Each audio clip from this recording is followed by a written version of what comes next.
కుంటాల జలపాతం, కొత్తగూడెంలోని కిన్నెరసాని, పాకాల మరియు ఏటూరు నాగారం సర్క్యూట్లు తదితరులు వాటిని గుర్తించాం.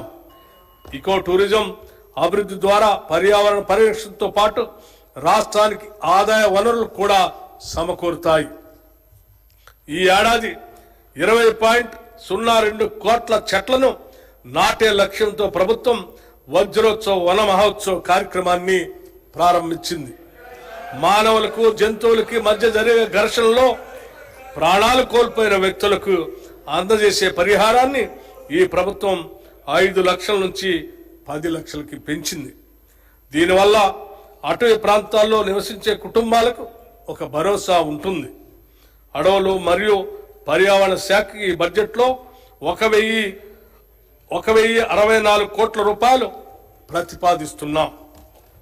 పరిశ్రమలు, ఇన్ఫర్మేషన్ టెక్నాలజీ, తెలంగాణ నైపుణ్యాభివృద్ధి విశ్వవిద్యాలయం ప్రపంచవ్యాప్తంగా ఉన్న పెట్టుబడిదారులను ఆకర్షించే అగ్రగామి గమ్యస్థానంగా తెలంగాణను తీర్చిదిద్ది స్థానికంగాను విశ్వవ్యాప్తంగాను సులభంగా ఉద్యోగాలు పొందడానికి కావలసిన ప్రపంచ స్థాయి నైపుణ్యాలను తెలంగాణ యువకుల్లో పెంపొందించాలన్నదే ప్రభుత్వ లక్ష్యం. ఈ ధ్యేయంతో తెలంగాణ ప్రభుత్వం ప్రస్తుత ఆర్థిక సంవత్సరంలోనే హైదరాబాద్లో పబ్లిక్ ప్రైవేట్ భాగస్వామ్యంతో తెలంగాణ నైపుణ్యాల విశ్వవిద్యాలయాన్ని స్కిల్ యూనివర్సిటీ ఆఫ్ తెలంగాణను స్థాపించి నడిపించాలని నిర్ణయించింది. ఈ విశ్వవిద్యాలయంలో 17 వివిధ పరిశ్రమలకి అవసరమైన నైపుణ్యాలని నేర్చే సర్టిఫికెట్లు, డిప్లొమా, డిగ్రీ కోర్సుల్ని ప్రారంభం అవుతాయి.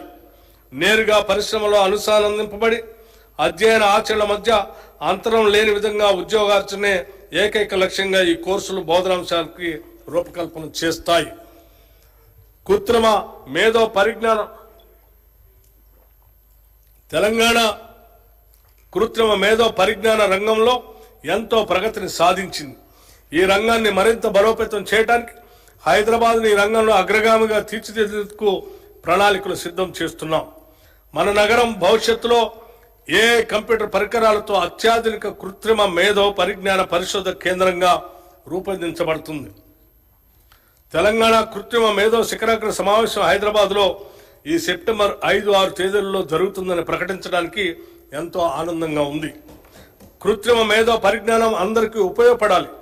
Making a work for everyone అనే ప్రధానాంశంగా జరిగే ఈ సమావేశంలో ప్రపంచవ్యాప్తంగా నిపుణులు, ప్రభావశీలులు మొదలైన వారు 2,000 మంది హాజరవుతారు.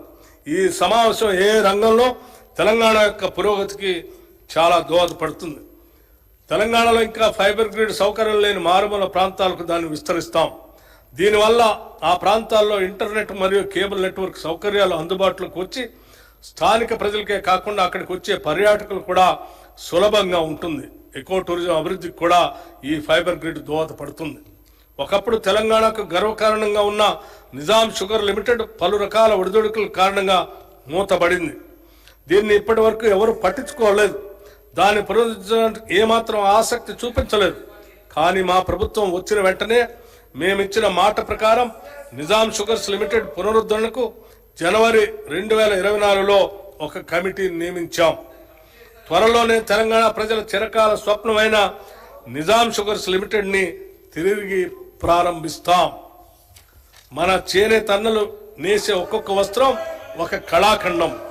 గతంలో ఎంతో ప్రాభవం కలిగిన ఈ రంగం తక్కువ ధరలతో తక్కువ సమయంలో ఎక్కువ వస్త్రాలు తయారు చేసే పవర్ లూమ్ ఫ్యాక్టరీలతో పోటీ పడలేక దిగాలు పడింది.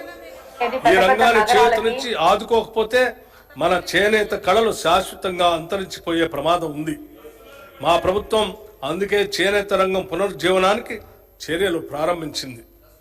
ప్రభుత్వ శాఖలకి, ఇతర ప్రభుత్వ సంస్థలకి అవసరమైన వివిధ వస్త్రాలు అనగా విద్యార్థులకు ఇచ్చే స్కూల్ యూనిఫామ్లు, ఆసుపత్రుల్లో ఉపయోగించే బెడ్షీట్ లాంటివి తెలంగాణ చేనేత సహకార సంస్థ ద్వారా మన స్థానిక నేతన్నల నుండే సేకరించాలని నిర్ణయించాం.